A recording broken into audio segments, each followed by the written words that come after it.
방송에서 제공하는 투자 정보는 투자 판단에 대한 조언입니다. 방송에서 제공하는 주식의 가치, 가격 상승 및 가격 하락에 대해서는 방송사에서 보장하지 않습니다. 안녕하세요. 베스트 트레이딩맨 일부 진행의 도지은입니다. 오늘장도 정말 피로한 하루였습니다. 오전장에는 계속해서 방향성을 시장이 못 잡더니 오후 들어서는 좀 잡는가 싶다가 결국엔 강보합권에서 마감이 됐습니다. 수급도 좀 불안정한 것 같고 이제 원달러 환율도 상승으로 이제 마감이 되면서 약간은 부담스러운 모습을 보여줬는데요. 오늘 시장 정말 오락가락하느라 많은 분들 힘드셨을 것 같습니다. 오늘장에서 있었던 여러 가지 이슈들부터 종목들까지 두 분의 위원님과 함께 이야기 나눠볼 테니까 채널 끝까지 고정 부탁드립니다. 또 본 방송에서 제공해 드릴 정보는 투자 판단에 대한 조언일 뿐 해당 주식의 가치나 수익률을 보장하고 있지는 않습니다. 또 서울경제TV는 자본시장 통합법 준수하고 있죠. 1:1 투자 상담과 유사 수신행위, 무인가 영업행위 등 모든 불법 사항을 엄중히 금지하고 있다는 말씀까지 전해드리면서 저희 배트맨 1부 힘차게 출발합니다.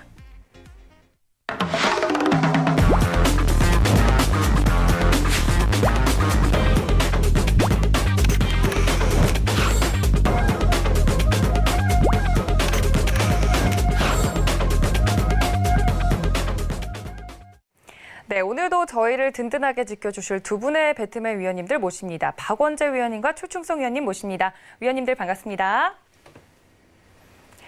네, 저희 위원님들과 오늘 시장 이야기부터 종목 이야기까지 좀 하나부터 열까지 나눠보도록 할 텐데요. 월요일, 화요일 냉탕과 온탕을 오고 갔던 시장이 오늘은 장 하루 안에서 좀 계속해서 등락을 거듭하는 모습을 보여줬습니다. 상승하는가 싶더니 또 하락하고 하락하는가 싶더니 또 올라서 많은 분들 좀 피로감을 느끼는 그런 장이었던 것 같은데요. 하나하나 위원님과 함께 이야기를 나눠보도록 하겠습니다. 위원님도 오늘 시장에 대한 한마디 정리부터 해볼 텐데요. 박원재 위원님 먼저 해보실까요? 오늘 장 어떻게 보셨어요? 종목이 확산되고 있죠. 종목이요? 지난주 제가 계속 말씀드렸던 게 바이오 원탑으로만 갔어요. 지난주에는. 네. 이렇게 원탑으로 가는 시장은 오래 못 간다고 말씀을 드렸죠. 그래서 우리가 기다려야 할 건 이 종목이 좀 확산되는 모습이 나타나는지 그걸 봤는데 사실 이번 주 들어서 월요일은 뭐 에브리바디 급락을 했고 그러니까요. 어제는 또 반대로 그대로 급등을 해서 월요일, 화요일은 따로 분석할 일이 없었어요. 오늘 시장이 드디어 이제 왔다 갔다 했지만 그 내면을 보면은 다시 어느 정도 방향성을 보여준 게 제약바이오가 살짝 눌리면서 여타 섹터인 미국의 영향을 받아서 이제 5G 쪽이 오랜만에 시세를 좀 준 모습이 나타났고요. 네. 두 번째는 여전히 2차 전지 주도주는 강했고 세 번째로는 이제 식음료나 그 다음에 IT 소보장 쪽으로 좀 시세가 나왔죠. 위원님이 사랑하는. 네. 뭐 꼭 제가 사랑한다기보다는 시장이 돌아가는 순환 사이클상 이런 모습을 보이면은 이제 좀 종목장이 연장되는구나. 이렇게 보시면 될 것 같고 시장을 보실 땐 좀 크게 보시면 편합니다. 그래서 지금 시장은 지난주부터 제가 말씀드린 게 상반기에 큰 시세는 얼추 마무리됐다. 그래서 정말 긴박하게 3월 달 위기 이후에 저점 대비해서 코스닥 같은 경우는 뭐 한 거의 80% 가까이 올랐고 뭐 거래소 기준으로도 한 50% 후반대 이런 상승장은 뭐 10년에 한 번 보기도 힘든 상승장이었기 때문에 그 정도 달려왔으면 기관적으로도 좀 쉴 때가 됐고 또 이제 계속 얘기되는 실물과 주가와의 괴리가 많이 벌어져 있기 때문에 이제는 이제 강아지와 산책하는 주인 얘기가 있죠. 그래서 강아지가 어디로 튈지는 모르지만 주인은 지금 제자리를 가고 있구나. 이렇게 보시면서 그럼 섹터 내 순환이 어떻게 돌아가느냐 이걸 주목하시면 되고 지금 시장의 키는 여전히 수급이에요. 월요일 날 폭락시킨 것도 수급이었고 화요일 날 급등시킨 것도 수급이었는데 잠깐 프로그램을 보시면은 지금 외국인이 환율로 봤을 땐 들어올 만한데 못 들어오는 이유가 이 베이시스 때문에 그렇습니다. 만기일 이후에 베이시스가 굉장히 급격하게 백오데이션이 심화됐어요. 그 이전에는 가끔 플러스 나오고 0.34에서 움직이던 게 만기일 후에 갑자기 마이너스 3.0 이렇게 나오면 이건 프로그램 매물을 쏟아뜨리겠다는 얘기고 네. 월요일 날 급락시킨 걸 화요일 날 받을 때 굉장히 장중에 프로그램을 견조하게 유도한 게 이제 베이시스가 플러스 0.8까지 가다가 종가 끝나고 북한발 이슈가 터지면서 이게 마이너스 3으로 다시 떨어지더니 오늘도 하루 종일 프로그램 개선이 안 되고 그래서 오늘도 하루 종일 요 수급에 따라서 왔다 갔다 한 거죠. 그래서 지금은 그냥 시장이 요 박스 내에서 왔다 갔다 하겠구나.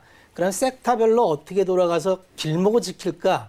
이 정도 전략으로 시장을 보시면 될 것 같습니다.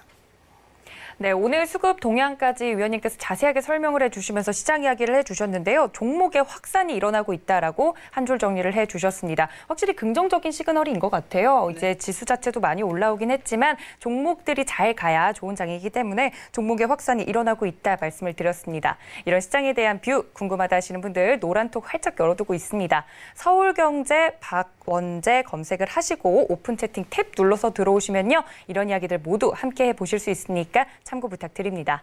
자, 최충성 위원님한테도 여쭤봐야겠죠. 위원님, 어제 시장에 대해서는 조금 보수적인 뷰를 유지하는 게 좋겠다고 말씀을 드렸는데 역시나 유효한가요?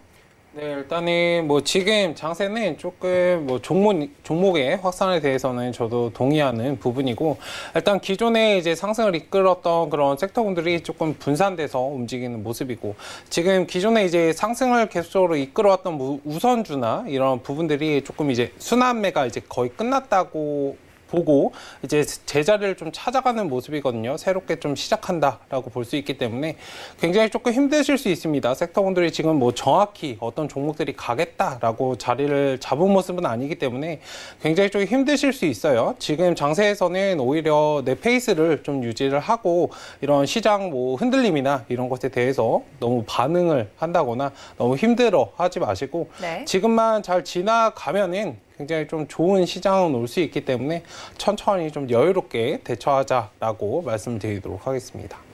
네, 자신만의 페이스를 유지하는 게 좀 필요하다 말씀을 드렸습니다. 근데 제가 개인적으로 이건 이슈도 아니고 업종과 종목도 아니라서 위원님들께 여쭤보기 좀 조심스럽긴 한데 삼성중공업 우선주가 지금 10거래일 연속 상을 치고 있잖아요. 이게 이 종목이 왜 가는지 저는 개인적으로 너무 궁금한데 어떻게 해석하는 게 좋을까요? 박원재 의원님 먼저 말씀해 주실까요? 그냥 단순하게 생각하시면 돼요. 단순하게? 수급입니다. 수급 때문에? 네, 기본적으로 우선주라는 게 그 자체로 어떤 뭐 그 내용이 있거나 이런 게 아니에요. 이슈가 제가 아니라? 우선주에 대해서 한번 설명을 드렸죠. 네네. 우선주의 발행 배경과 우선주라는 거는 그 본주와 차이는 그냥 의결권 없이 배당만 0.5% 더 준다. 그러면 상식적으로 생각하시면 되거든요. 본주가 이제 삼성중공업 본주가 뭐 얼마 안 하죠? 그런데 우선주가 그거보다 가격이 높은 게 말이 돼요? 비정상적이라고 하셨죠? 말이 안 되는 거죠. 네. 근데 이제 우선주는 뭐 보시면 알겠지만 굉장히 뭐 시가총액이 작을 거예요. 시가총액이 작으니까 금방 누군가 움직이니까. 네. 그냥 싹쓸이를 하는 거예요. 시장은 수급이 우선하기 때문에 누군가 사 들어가면 유통 물량 자체가 없기 때문에 그러면 내가 그 물량을 다 가졌어요. 그 물량을 다 가졌으면 내일도 내가 사는 게 상한가고 그래서 이게 수급이라는 거에 대해서 이제 너무 함몰되면은 이 수급의 분산이 어느 정도 돼 있나를 보면 답이 나오거든요. 알겠습니다. 그래서 그 항상 투자는 상식적으로 하셔야 되는 게 그런 거에 너무 연연하지 마셔라. 그거는 투자도 아니고 아무것도 아니고 뭐 삼성중공업 우선주가 삼성중공업보다 더 뛰어난 어떤 팩트 그런 건 없습니다. 알겠습니다. 굉장히 궁금했던 점이라서 말씀을 드려봤는데 아무래도 최충성 의원님이 한 줄 정리를 해주신 거랑 비슷한 것 같아요. 페이스대로 유지를 하면 이런 종목이 흔들릴 일이 없다라고 말씀까지 해주셨고요. 위원님 그러면 최충성 의원님한테 좀 여쭐게요. 제약바이오주가 강하긴 하잖아요.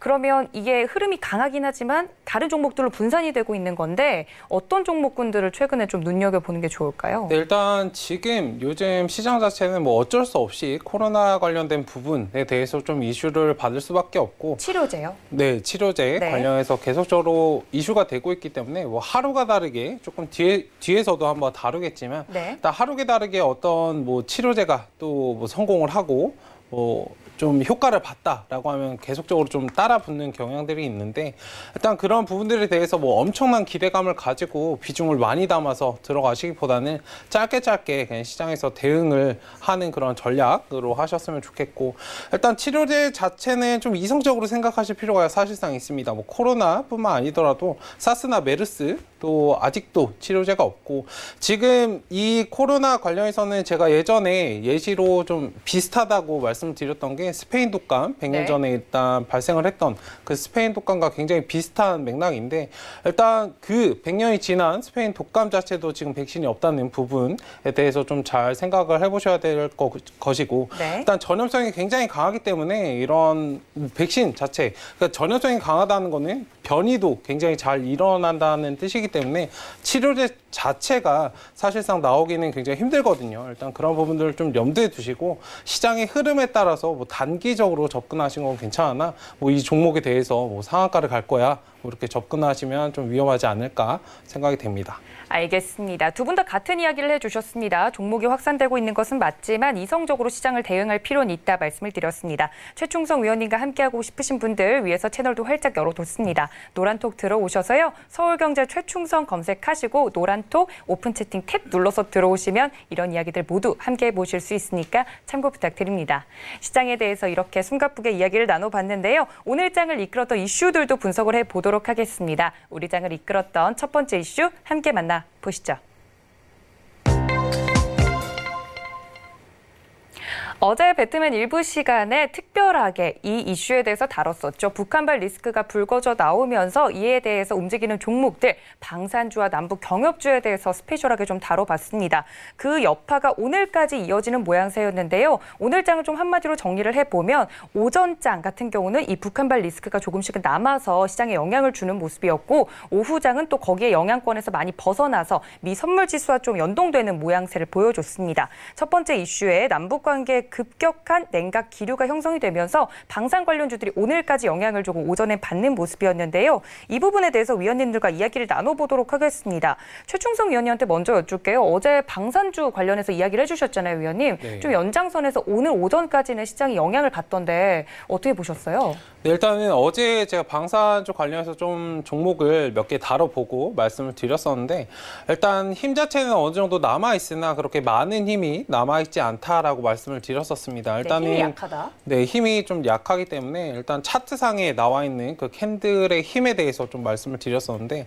일단 굉장히 힘은 약했습니다. 그리고 아침에는 좀 강하게 출발을 했다가 차익을 좀 남기고 일단 반등을 어느 정도 주는 모습을 보였는데 일단 장 마감쯤에는 뭐 좀 억지스럽게 좀 상한가로 좀 마무리를 짓는 모습을 많이 보였고 억지 춘향도 아니고 억지 상한가였어요. 네, 억지 상한가로 일단 빅텍이나 뭐 스페코 같은 종목들 한 3-4개 정도가 이제 상한가로 좀 마무리가 되는 모습을 보였는데 일단 지금 시장 자체는 남북 관계에 대해서 굉장히 좀 경각심을 많이 가지고 있는 그런 상황입니다. 오늘 아침에 이제 정부에서 그 입장 발표를 좀 했었는데 우리도 이제 굽히지 않고 뭐 손을 내밀거나 기존에 했던 그런 방식보다는 조금 뭐 조심해라 뭐 이런 식으로 말을 했기 때문에 태도를 조심해라 뭐 이런 식으로 얘기를 했기 때문에 지금 좀 강대강이 맞서는 그러한 상황입니다. 일단은 뭐 이러한 부분에 대해서 외국인이나 기관도 오늘 뭐 적극적으로 그러니까 어떤 모습을 느꼈냐면 시장은 조금 상승을 하고 싶어하는 모습인데 지금 북한발 리스크 때문에 좀 상승을 하지 못하고 있는 그러한 좀 부분이었습니다. 일단 오늘 저녁이나 뭐 내일쯤에 그러한 부분에 우리 정부가 발표한 부분에 대해서 북한도 이제 어떤 내용을 말을 할 거기 때문에 그런 부분들을 잘 체크를 해야 될 거고 지금 상황에서는 뭐 좋은 얘기가 오고 가긴 사실상 쉽지 않죠. 그렇기 때문에 투자 심리가 이러한 부분에 대해서 어느 정도 약화돼 있다는 점을 좀 염두에 두시고 이건 우리나라가 가지고 있는 지역 지정학적인 리스크이기 때문에 뭐 타국가에는 없는 부분입니다. 일단 타국가가 뭐 미선물 지수 따라서 많이 추종해서 움직이는 경향도 있긴 한데 이러한 부분들은 좀 우리만이 가지고 있는 그런 문제이고 사실 주가 자체는 업종 지수 또 말씀을 드렸지만 최근에 계속적으로 우리가 좀 선행지표로 많이 움직였기 때문에 하락이 발생하더라도 굉장히 좀 크게 발생할 수 있다는 부분을 좀 염두에 두고 물론 지금 상황에서는 좀 박스권을 만들면서 올라갈 것입니다. 일단 그러한 상황에서는 어느 정도 좀 안정적으로 대응을 하자라고 말씀을 드리고 싶고 뭐 급하게 어떤 종목들을 매수하기보다는 지금 종목들이 섹터군들이 주도하는 것들이 없잖아요. 지금 시장에서는 좀 관망하시면서 추후에 어떤 종목들이 섹터군들이 좀 많이 시장을 이끌어 갈까에 대해서 좀 연구해 보시는 그런 시간을 가지시면 좋을 것 같습니다. 네, 이번 이슈에 대해서 위원님께서 좀 자세하게 말씀을 해주셨는데 확실히 오늘 상한가에 안착했던 종목 중에 휴니드밖에 눈에 띄질 않네요. 위원님께서 힘이 약하다고 한 이유를 알 것 같습니다. 이 이슈에 대해서 최충성 위원님의 뷰 들어봤고요. 박원재 위원님한테 여쭐게요. 어제 위원님 배트맨 일부 안 나오셔가지고 네. 저희가 좀 이 이슈를 다루긴 했는데 위원님의 또 관점도 궁금하거든요. 네. 이 이슈 어떻게 보셨어요? 저는 지속적으로 투자의 기본에 대해서 말씀을 드리죠. 가치 투자. 가치 투자라기보다는 투자의 기본은 항상 이게 그 주식은 도박이 아닙니다. 그렇죠. 이게 가격을 맞추는 게임이 아니에요. 그러면 이제 이슈나 뉴스 플로우에 따라다니는 그 가격을 대부분의 분들은 이제 그걸 맞출 수 있다고 생각하는 게 사실 착각인데, 그거는 나는 할 수 있다라고 이제 많이 관심들 갖죠. 그래서 주식 투자를 할 때는 가급적이면은 그 이슈 상위에 있는 종목이나 많은 사람들이 관심이 많은 종목에 내가 끼어들어서 수익을 낼 확률은 생각보다 많지가 않습니다. 오늘 이제 방산주가 남북 이슈로 인해서 주기적으로 이런 모습을 보이는데 하나하나 살펴볼게요. 네. 빅텍도 상한가 쳤고 스페코도 상한가 쳤고 솔톡스도 상한가 쳤는데 상승을 했는데 분봉으로 이렇게 보시면 솔톡스 같은 경우가 오르다가 떨어지는데 폭이 한 10% 이상씩 이렇게 벌어집니다. 네. 그러면 뉴스가 나와서 선발주 못 잡았으니까 후발주 잡는다고 따라잡았는데 이게 내가 이 기업을 잘 아는 것도 아니고 본진같이 본 것도 아니고 오로지 이제 올라가니까 더 올라간다는 믿음으로 샀는데 이게 계속 올라가도 어렵고 떨어져도 어려운 게 올라가도 이 종목의 비중을 얼마나 실을 수 있겠습니까? 그렇죠. 그러니까 투자라는 거는 내가 수익을 내야 되는 건데 내 계좌에 여러 종목이 있지만 이렇게 출렁이미시한 이슈에 따라 움직이는 종목을 재미는 있을 수 있습니다. 맞췄다 틀렸다. 그런데 이런 종목에 계좌 잔고의 일정 금액 이상의 과도한 비중을 실어서 투자를 한다? 그건 정말 말려야 될 일이고요. 물리기 딱 좋죠. 그런데 이제 소액으로 그럼 이제 소액으로 들어갔어요. 계좌에 5% 10%를 넣어가지고 5% 10% 먹어본들 그게 장기적으로 계좌의 수익에 기여를 하느냐? 먹기만 하겠습니까? 틀림없이 깨지겠죠. 그쵸. 이건 어차피 먹고 깨지고를 반복하는데 제가 모두에 한번 계속 말씀드리지만 투자는 먹고 깨지고를 반복하면은 장기적으로 제로에 수렴합니다. 그렇게 돼 있는 구조예요. 그래서 기본적으로 투자를 하실 때 가급적이면 이슈에 따른 거, 급등락을 하는 거 이런 종목을 내가 잡을 수 있다는 생각을 좀 안 하시면 편할 것 같고요. 저 같은 경우는 이런 투자를 전혀 안 하기 때문에 사실 별로 잘 보지도 않는데 이제 나올 때마다 이제 계속 물어보시니까 그렇죠. 이슈가 나오니까요. 정확하게 이제 제가 다시 한번 말씀을 드리면 한번 주변에서 한번 살펴보십시오. 이렇게 투자해서 돈 번 사람이 있는가? 아주 소수는 테마주를 따라다니면서 선침해서 버는 사람도 있는데 그건 예정된 테마는 가능합니다. 이를테면 계절주랄지 정치 테마주랄지 이런 건 일정이 정해져 있는 건 그건 준비 잘하면 가능할 수 있습니다. 부지런하게 뛰어다니면. 그렇지만 이렇게 단발적 이슈로 나타나는 것들은 이건 잡을 수가 없는 구조고 이걸 잡았다래도 그건 굉장히 운이 좋았던 거고 다음엔 틀림없이 이렇게 쫓아다니면 물릴 확률이 많습니다. 그러면 이 주식 투자를 이렇게 불안하게 하면 안 됩니다. 주식 투자를 투자해 놓고 이게 혹가창 자리도 못 일어나면서 오를까 내릴까. 네. 그건 투자하는 자세도 아니고 힘들어서 못 해요. 그렇죠. 심리적으로 힘들죠. 투자는 굉장히 편안하게 해야 되고 편안하게 할 수 있는 방법이 굉장히 많거든요. 그건 계속 말씀드리지만 포트의 종목을 분산시키고 적어도 5종목 이상 분산시키고 비중을 조절하고 분할 매수하고 투자할 만한 종목만 하고 이것만 지키시면은 지금같이 좋은 장에 수익이 안 나는 게 사실 좀 신기한 거고요. 그래요? 그러니까 지금은 당연히 수익이 나야 되는 시장인데 방법적으로 이제 이렇게 매일 이슈 따라다니는 종목 이런 거 찾고 먹고 깨지고를 반복하니 이 좋은 시장에서도 계좌를 뒤져보면 지금 한두 달 내에 최소한 30% 이상 수익이 났어야 정상인데 한번 돌아보셔서 그게 안 나셨다면 좀 방법을 다시 한번 좀 재점검하셔야 되지 않나 이런 말씀은 지속적으로 드리는 말씀이고 오늘도 다시 한번 말씀을 드리겠습니다. 네, 이슈 따라서 계좌를 운영하다 보면 남는 게 없을 것이다 라고 위원님께서 말씀을 주셨습니다. 이 이슈가 만약에 터졌더라도 물론 지정학적인 리스크고 상주하는 리스크긴 하지만 이 부분에 대해서 생각을 하지 않고 있다가 급히 따라가다 보면 계좌에 수익이 나기는커녕 손실이 나기 쉽다라고까지 말씀을 드렸으니까 개인 투자자분들 이 점 모두 참고 부탁드립니다. 자, 두 번째 이슈로 넘어가 보도록 하겠습니다. 오늘 장을 이끌었던 두 번째 이슈도 함께 만나보시죠.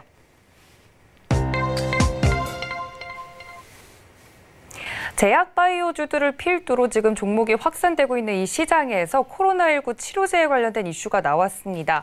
이름도 어렵더라고요. 스테로이드 약물인 덱사메타손이 코로나19 중증 환자 사망률을 크게 낮췄다는 연구 결과가 나오면서 이 관련 종목들이 움직이기 시작한 건데요. 하지만 오후 들어서 방역당국이 이 덱사메타손에 대해서 보조적 치료제일 뿐이다라고 선을 그으면서 일부 종목들은 하락 마감을 하기도 했습니다. 이 부분에 대해서 좀 이야기를 나눠보도록 할 텐데요. 꼭 덱사메타손 관련돼서뿐만 아니라 최근 이제 시장을 이끌었던 게 제약 바이오주다 보니까 이 부분들에서 이야기를 나눠보면 좋을 것 같아요. 박원재 의원님 같은 경우는 제약 바이오주들에 대해서 어려운 과목이다 말씀을 해주시면서 공부를 계속 해야 된다고 말씀드렸잖아요. 네. 또 셀트리온 관련돼서도 긍정적인 이야기를 해주셨는데 네. 최근 제약 바이오주 주도주로서 이제 움직이고 있는 모습 어떻게 보셨어요? 제약 바이오주는 당연히 대한민국 차세대 성장 섹터에서 전기수소차 더불어서 양대 축이죠. 그리고 바이오시밀러에 대해서는 제가 이제 따로 공개 방송에서 충분히 말씀을 드려서 제 방송을 들으신 분들은 바이오시밀러가 왜 이렇게 가고 타겟 프라이싱이 얼마나 되고 이런 걸 다 이해하셨을 텐데 다시 한번 간단히 정리를 해드리면 기존의 빅파마들이 빅파마 다이리에 위치에 올라간 게 90년대부터 개발한 바이오 의약품을 판매함으로써 빅파마가 됐다 그랬죠. 네. 그래서 형성된 시가총액이 100조에서 400조 사이가 되는데 이거를 이제 특허가 15년도부터 풀려서 2030년까지 다 풀립니다. 다 풀리는데 이걸 카피하는 게 바이오시밀러라 그랬죠. 네. 당초의 생각은 바이오시밀러는 빅파마들이 당연히 참여해서 굉장히 레드오션이 돼서 수익성이 별로일 것이다라는 게 한 3년 전까지의 일관적인 생각이었는데 지금 빅파마들이 여기를 참여하지 못하는 모습이 나와요. 네. 생각보다 단백질 배양을 통한 바이오시밀러 제조 공정이 굉장히 복잡하고 오히려 ODEM으로 삼성바이오로직스에 위탁 주문 생산을 맡기죠. 그러면 이게 바이오시밀러라는 게 한국의 제조업을 그대로 특징을 나타내서 그러면 셀트리온과 삼성바이오가 빅파마가 되는 거죠. 그렇죠. 그대로 빅파마가 되는 겁니다. 그럼 이 시가총액은 베이스로 100조를 가겠구나 생각해도 되는 거예요. 그럼 삼성바이오랑 셀트리온의 주가는 더 위로 갈수록 있다고 굉장히 보시는 업사이드가 크죠. 네. 이건 몇 번 제가 방송에서 말씀을 드렸는데 속도의 문제이지 결국 3년, 5년 지나면 기존의 바이오 의약품을 팔던 여러 가지 로슈나 존슨앤존슨이나 이런 기업들이 지금 시가총액 400조, 300조를 이루는 게 바이오 의약품 굉장히 이게 단가가 비쌉니다. 한 번 치료받는데 기본적으로 몇 천만 원에서 수억을 호가해요. 이 제품을 그대로 카피해서 만드는 게 시밀러인데 시밀러는 오리지널 약보다 약가 정책을 한 30% 할인을 합니다. 그런데 바이오 의약품 시장의 두 축은 유럽과 미국이에요. 네. 유럽과 미국이 근데 이번에 코로나 사태로 인해서 재정이 파탄이 났죠. 그렇죠. 이제는 바이오시밀러를 이게 이 마케팅이 어떻게 되어 있느냐 하면은 유럽과 미국은 제약사가 마케팅을 통해서 자기 시장 점유율을 꽉 지키는 시장이에요. 네. 그래서 침투를 못 합니다. 그런데 이게 코로나가 모든 걸 다 바꿔놨어요. 그 시장이 무너졌군요. 그냥 재정적으로 우리나라 보험 같은 경우인데 재정적으로 파탄이 나다 보니까 비싼 약을 쓰기가 어렵겠죠. 네. 그러니까 시밀러를 쓰는 거고 레미케이터 같은 경우는 침투율이 이미 오리지널을 뛰어넘어서 60%대 오리지널사를 까먹었는데 오리지널사보다 훨씬 매출이 많이 나오는 그렇다면은 셀트리온과 바이오시밀러의 미래는 빅파마들이 바이오시밀러 시장에 앞으로도 계속 침투하지 않고 OEM 주문을 주는 쪽으로 간다면 바이오시밀러는 계속 나올 거고 특히나 가장 큰 슈미라가 이제 3년 후에 나오는데 이게 이제 셀트리온이 삼상 들어가고 유럽에서는 이제 시판을 하죠. 미국에서는 3년 있다 들어가고 네. 이 시장이 터지면 이건 매출 자체가 한 27, 8조 돼요. 레미케이드는 한 7, 8조 되는데. 그래서 제가 볼 때는 셀트리온과 삼성바이오는 업사이드가 상당히 크다.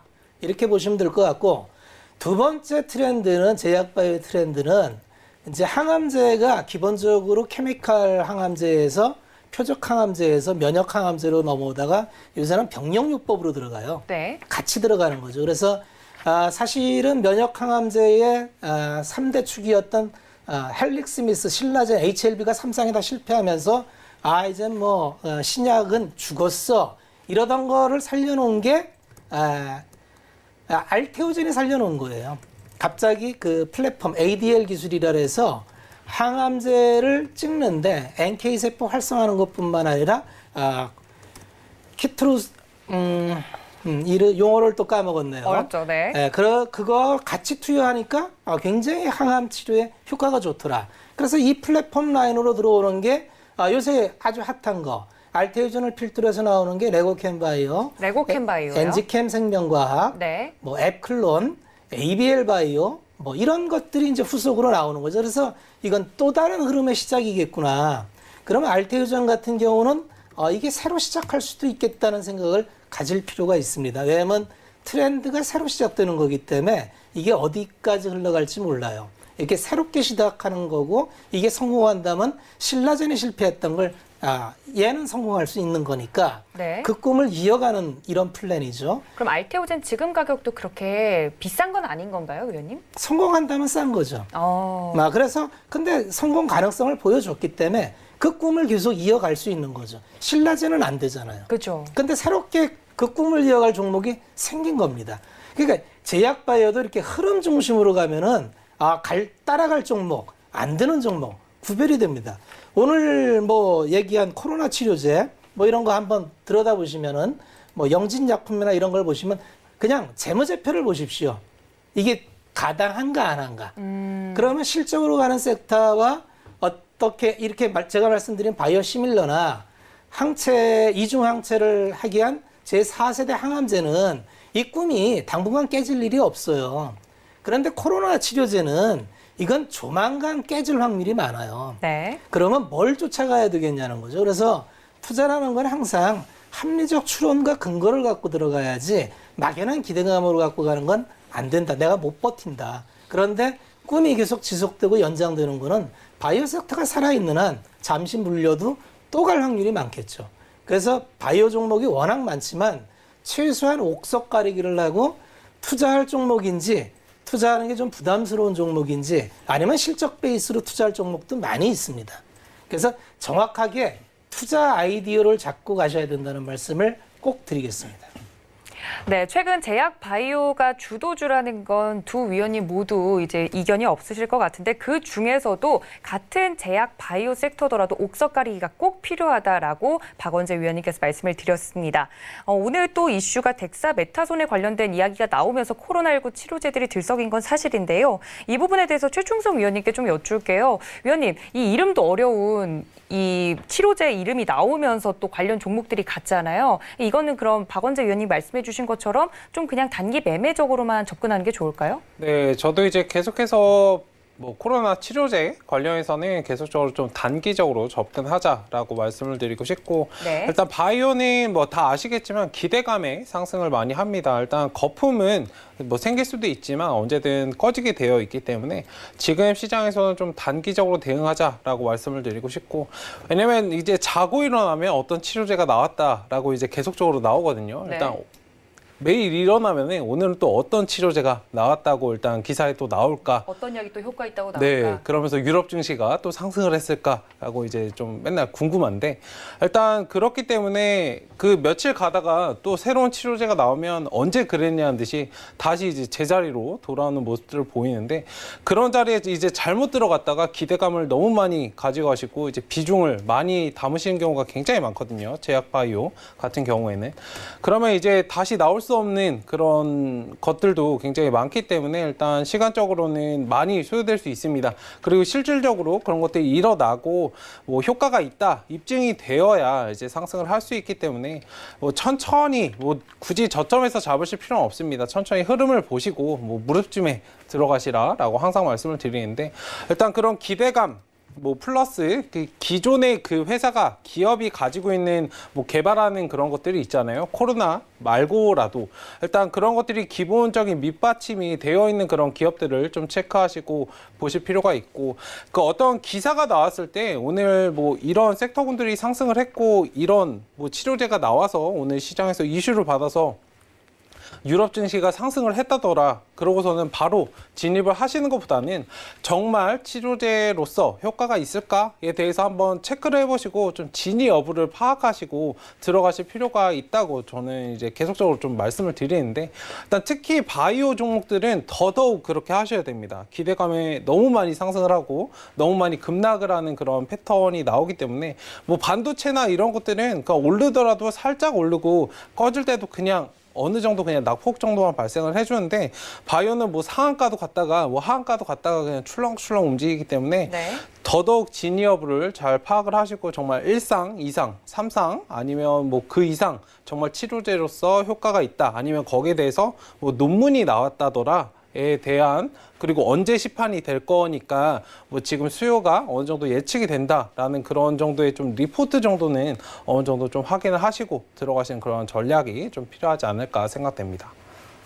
네, 바이오에 대해서 위원님께서 바이오 관련 종목들에 대해서 진위 여부 파악은 꼭 필요하다 말씀을 드렸습니다. 제가 들어오기 전에 우리 시청자분 한 분이랑 이제 접수를 한번 받아드린 적이 있었는데 오늘도 파맵신에 대해서 저한테 여쭤보시더라고요. 파맵신이 뭐 또 공시가 나왔나 봐요. 그 부분에 대해서 저한테 여쭤보시면서 바이오는 정말 하루가 다르게 너무 어렵다 이런 이야기를 해주셨는데 꼭 좀 지금 제약 바이오주에 좀 물려서 고생하시는 분들 있으시다면 이번 기회를 좀 반성의 기회를 삼으시고 다음에는 조금 제약 바이오주를 들어가더라도 옥석가리를 해서 좋은 종목으로 들어가셔서 수익 보고 나오셨으면 좋겠습니다.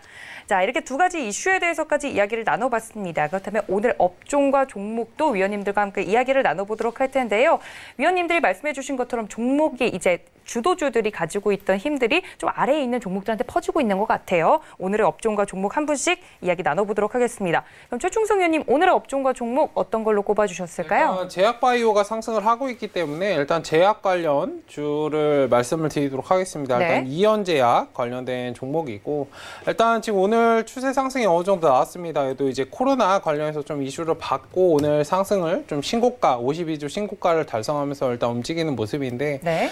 뭐 너무 강하게 좀 급등을 하는 그런 종목들을 따라잡기보다는 살짝 지금도 뭐 너무 저점에 있지는 않지만 어느 정도 추세가 좀 받쳐진 그런 종목을 들어가시는 게 좋거든요. 바이오는 너무 저점에 있어도 안 좋고 너무 이제 고점 자리에 있어도 안 좋습니다. 일단 네. 적정 수준에 있는 그러한 좀 부분에서 가셔야 왜냐하면 바이오는 심리로 움직인다는 기대감으로 움직인다는 그런 부분들을 좀 잘 체크를 하셔야 될 거예요. 기존에 이제 다른 섹터군들과는 좀 다르게 바이오는 어느 정도 무릎에서 살짝 위쪽에서 접근을 하시는 게 좋고 일단 이연 제약에 대해서 지금 코로나 관련해서 이슈가 되고 있고 전반적인 바이오 관련 제약 관련주들이 상승을 하고 있기 때문에 지금 자리에서 천천히 한번 보시고 목표가는 짧게 22,000원 제시해드리도록 하겠고 일단 손절가는 오늘 만든 봉의 중간봉 정도 17,500원 정도 자리 보시고 일단 저 자리 이탈되면 다시 눌렸다가 반등이 나올 수 있기 때문에 기계적으로 줄였다가 일단 다시 들어가시는 그런 접근 전략을 말씀드리도록 하겠습니다.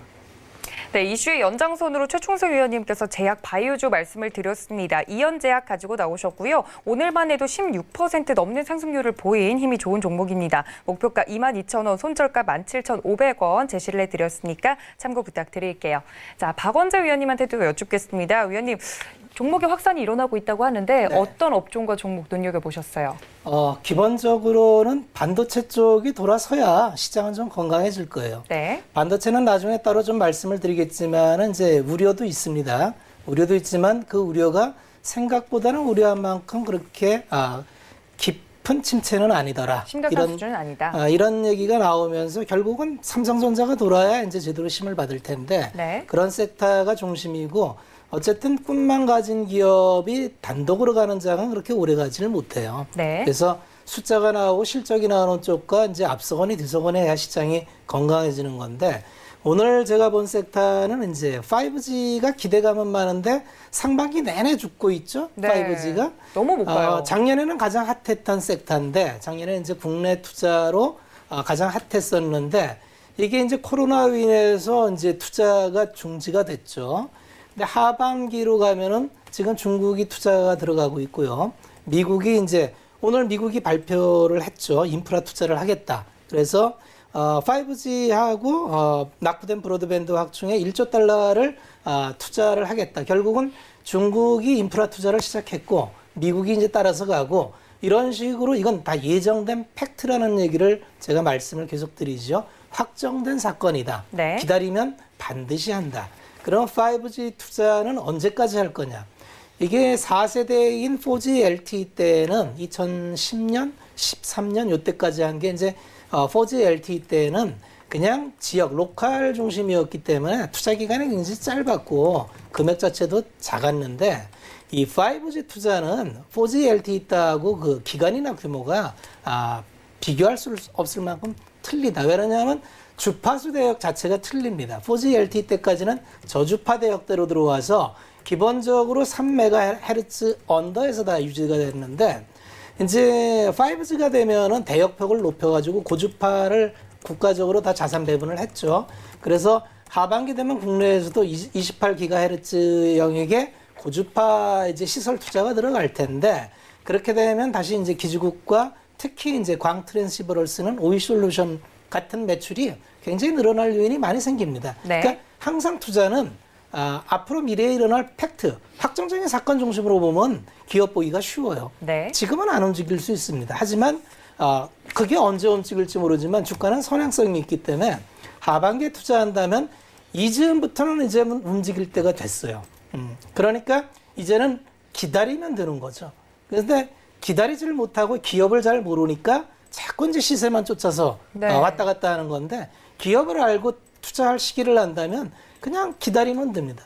지난주에 제가 두산 인프라코는 SOC 사업하니까 깔고 있으면 된다고 말씀드렸는데 결국 가죠. 네, 지금 엄청 잘 가죠. 투자는 이렇게 하면 그냥 쉽습니다. 그러니까 이렇게 좀 그 매매를 자주 하는 게 아니고 앞으로 일어날 사건이나 이벤트 중심으로 수혜받는 기업을 추리는 작업. 사실은 그러니까 굉장히 좀 피곤하죠. 작업을 좀 많이 해야 되고 안에서 스타디하거나 뭐 자료를 보는 시간이 많아야 되는 거지 매매는 사실 할 일이 없거든요. 그러면. 그래서 제가 갖고 온 정보는 이제 5G의 오이 솔루션을 갖고 왔는데 기본적으로 5G 설비 투자는 기지국 안테나부터 출발을 해서 오이 솔루션 같이 광 트랜스버가 따라가고 요 다음 나오는 게 이제 그 스몰 셀이라서 이제 중계기 쪽이 다음에 나오는데 인빌딩 쪽이죠. 이게 지금 코로나 때문에 인빌딩 파트가 건물에 들어가서 작업을 못 한다래요. 그래서 모든 5G 투자가 지금 이제 진전이 없습니다. 그런데 더 늦출 수는 없을 것 같아요. 그래서 미국에서 인프라 투자를 했고 이제 국내에도 하반기에 더 늦출 수 없을 만큼 투자의 시기가 왔기 때문에 사실 뭐 빠진 것도 아니고 기간 행보 중인데 네. 오이 솔루션을 이제 갖고 와봤습니다. 오이 솔루션은 말씀드린 대로 광 트랜시버를 하고 광 트랜시버는 뭐냐 하면은 이제 그 기지국이나 스몰셀 모두가 해당이 되는데 이제 통신을 하다 보면은 전기 신호와 광 신호가 만나서 연결하는 그런 걸 해야 되는데 그걸 연결하는 거다. 그래서 트랜스미터와 리시버 합쳐서 이제 광 트랜시버인데 이게 굉장히 필수 장비입니다. 국내에서는 오이 솔루션밖에 안 하고요. 오이 솔루션은 글로벌 통신 장비 업체 10개 중에서 8개를 거래를 합니다. 그러니까 국내용이 아니라 미국의 인프라 투자도 중국의 인프라 투자도 오이 솔루션이 들어갈 수 있습니다. 그래서 글로벌로 확장성이 좋다. 그래서 쉬는 것도 지금 작년 이후에 굉장히 오래 쉬었어요. 6개월 이상 쉬었어요. 그래서 6개월 이상 쉬었기 때문에 길게 보면 한 8개월 이렇게 쉬었기 때문에 이제 더 쉬어봐야 한 3개월만 더 쉬면은 좀 모멘텀을 받을 것 같습니다. 그래서 중장기적으로 한번 자산 배분하는데 이제는 좀 넣어도 한 길게 않을까? 한 3개월 정도 기다리면은 모멘텀 받지 않을까. 그러니까 움직일 때 들어가셔도 되는데 최근에 뭐 움직이는 거 보면은 한 20%, 두산인프라코어 보니까 한 30몇 프로 올랐잖아요. 그러니까요. 그 따라잡기가 쉽지가 않습니다. 그래서 그 따라잡으면 된다 그러지만 따라잡기가 매매해보면 쉽지가 않습니다. 그냥 그 앞으로 사건을 안다면 미리 사놓고 기다리는 게 오히려 현명하다. 그렇게 말씀을 드리겠고, 목표가는 일단 타겟팅 전고점 5만 원 잡고요. 매수가 현재 가격에 들어가서 손절가를 또 제시 안 해드릴, 사실 이런 정보는 손절할 필요가 없는데 그러게요. 손절가를 37,500원 잡아드릴 테니까 좀 중장기적으로 관심이 있으신 분들은 지금부터 좀 관심을 가지셔도 좋다. 이렇게 말씀을 드리겠습니다. 네, 작년에 화려했던 5G 종목들 기억하시죠? 그중에서도 5G 핵심 기술을 가지고 있는 오이솔루션 박원재 위원님께서 말씀을 드렸습니다. 한 3개월 정도 보면 좋다 말씀을 드렸고 목표가 5만 원, 손절가는 37,500원 제시를 해드렸으니까 이 점까지 참고 부탁드립니다. 자, 이렇게 오늘 장 마무리를 하도록 하고요. 저는 위원님들과 함께 베스트 공략주 시간으로 다시 돌아오겠습니다. 잠시만요.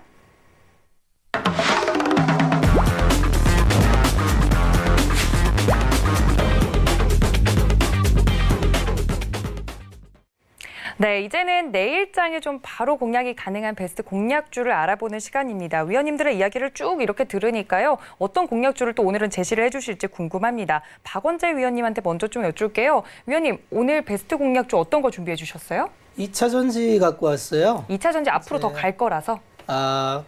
계속 말씀드리잖아요. 앞으로 성장이 가장 확실한 섹터는 2차 전지입니다. 네. 2030년까지 확정된 사건이 기본적으로 2030년 가면 어떤 변화가 오느냐면요. 그거 다 연구기관 논문인데 전기차가 지금은 내연기관이 전기차 침투율이 3%가 안 됩니다. 지금. 네. 근데 2030년 가면은 전기차가 지배적 운송 수단이 될 텐데 한 27% 보고요.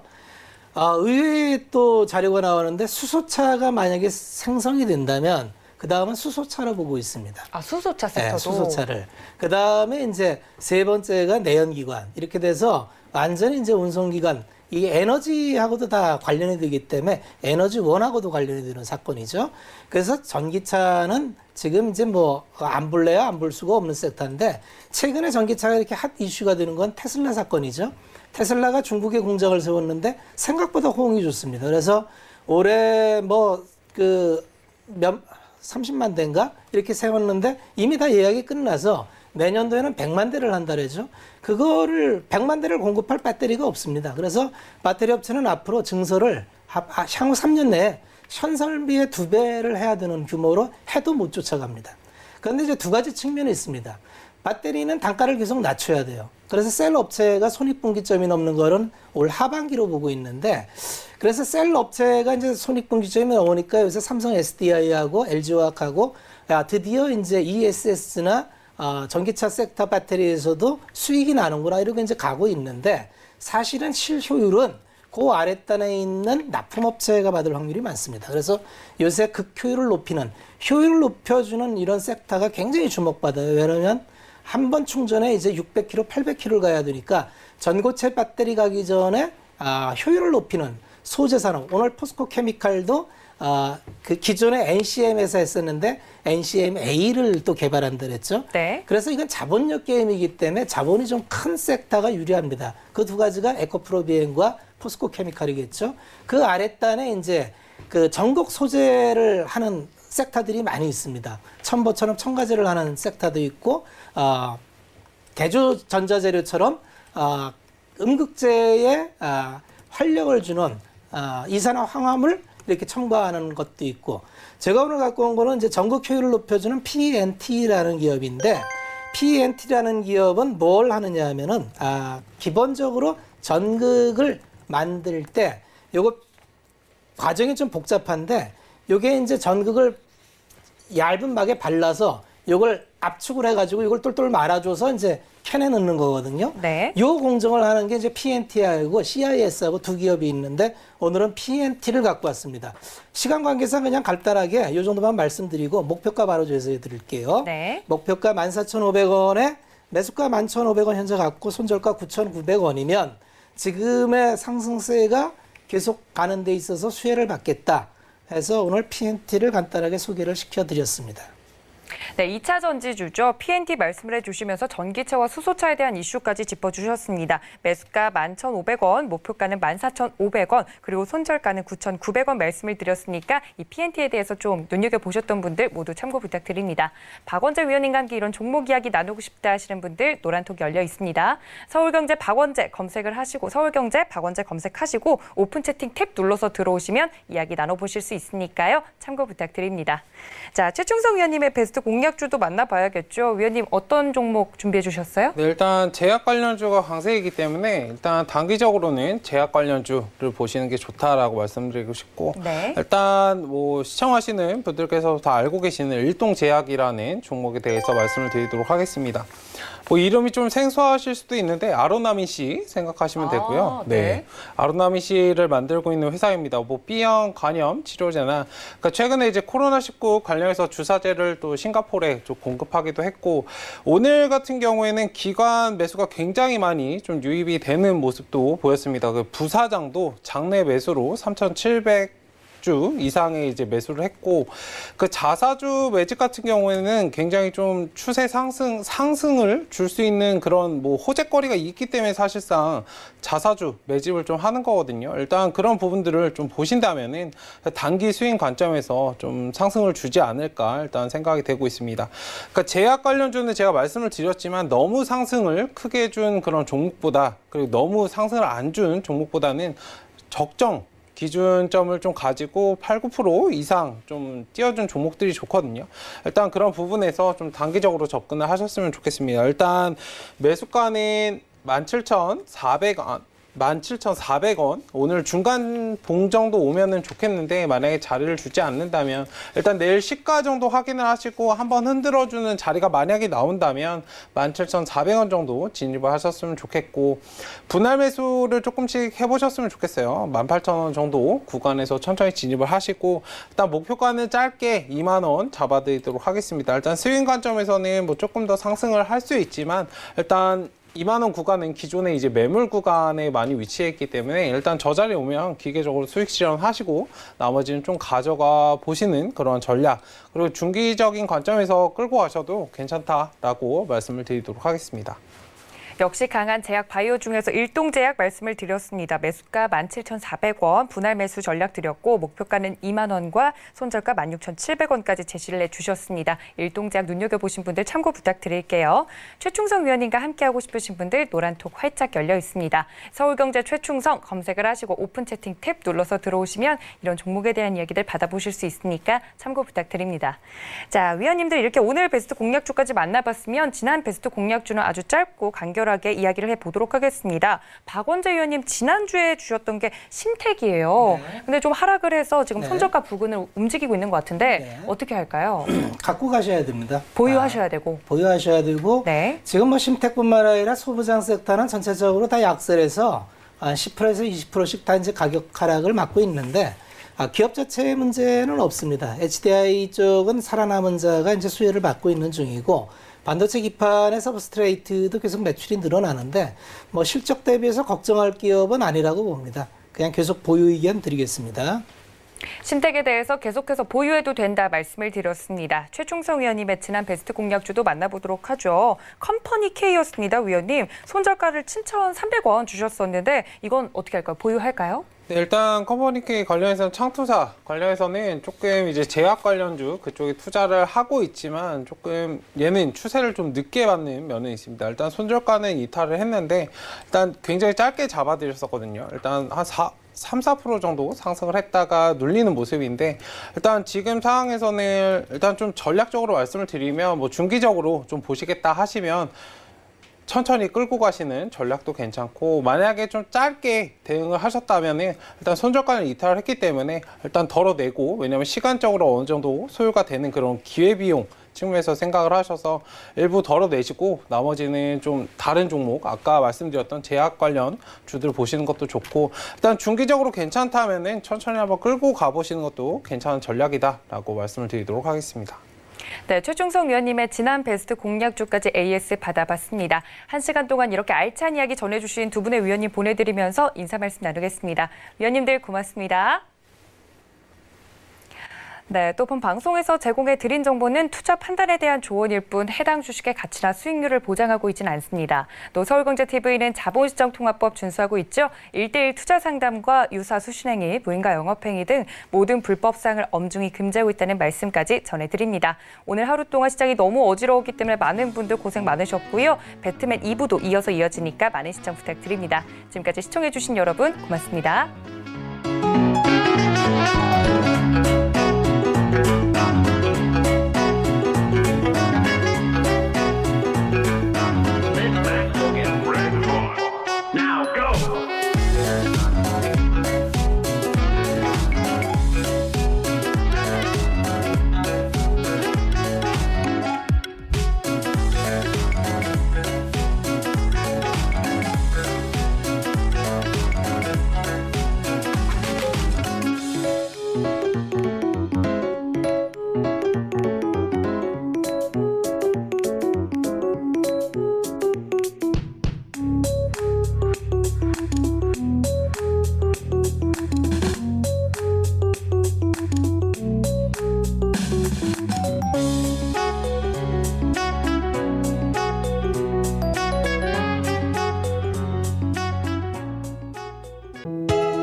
본 방송에서 제공하는 투자 정보는 투자 판단에 대한 조언입니다.